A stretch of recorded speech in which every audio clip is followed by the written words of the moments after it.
अलहमद खुदा दा भी किए कीता इस सजगदा मूल मियाँ ते दूजी नात रसूल मकबूल वाली कहते हक नजूल लौला कीता चारे यार रसूल ने चार को सुवर एक थी एक चढ़न दिन पढ़ना इल्म जरूर बंदे नू कीता फर्ज इलाही करदा इल्म दिले नू रोशन खूंदी दूर स्याही पंजाबी अदब विच इल्म हासिल करन दा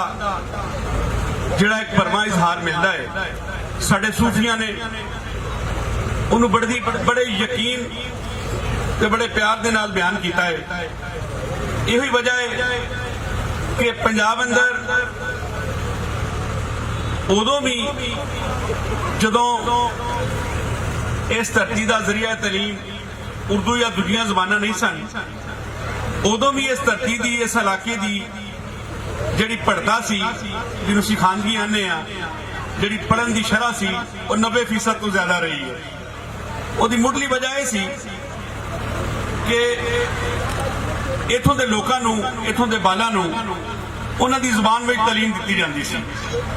उस वेले दी जिन्नियां भी डिग्रियां सन जिन्हों असीं मौलवी दी सरफ दी नाहव दी तफसीर दी इल्म दी हिफ्ज दी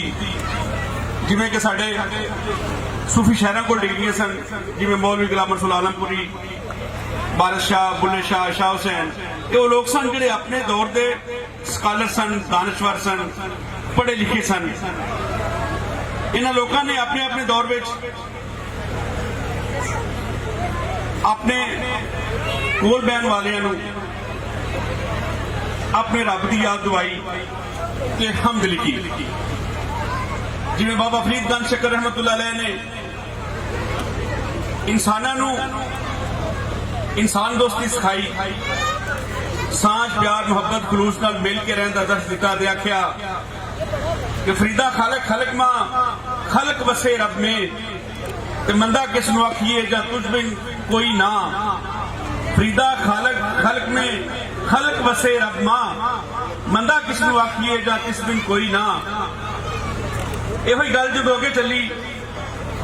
ते रब्बा मेरे हाल दा महरम तू अंदर तू है बाहर तू है रूम रूम विच तू ते जो बुले शाह तक चीज अपनी तई कोल तेरे दरकार इल्मो बस करियो यार। बुनियादी तौर पर इल्मो बस करन तो मुराद यह सी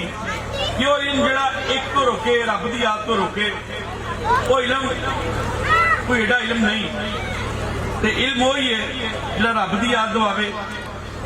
बंदियां नूं बंदे नाल जोड़े एक दूजे नाल मिल बह के रहन दा ते समाजियात नूं कायम रखन दा दर्स देवे। सुल्तान बाहू ने भी यानी कि जिन्ने भी साडे सूफी शायर सन जदों ना अपनी लिखत लिखी तो उहदे विच सब तो पहला अल्लाह सोने का जिक्र किया और उहदी हमद लिखी। यह रवायत इन्नी पक्की पीढ़ी ते इन्नी मजबूत सी कि जदों गैर मुसलमान ने सिखा ने या दूसरे मजहबां के मनन वालियां ने भी कोई लिखत लिखनी सी या लिखी उन्होंने भी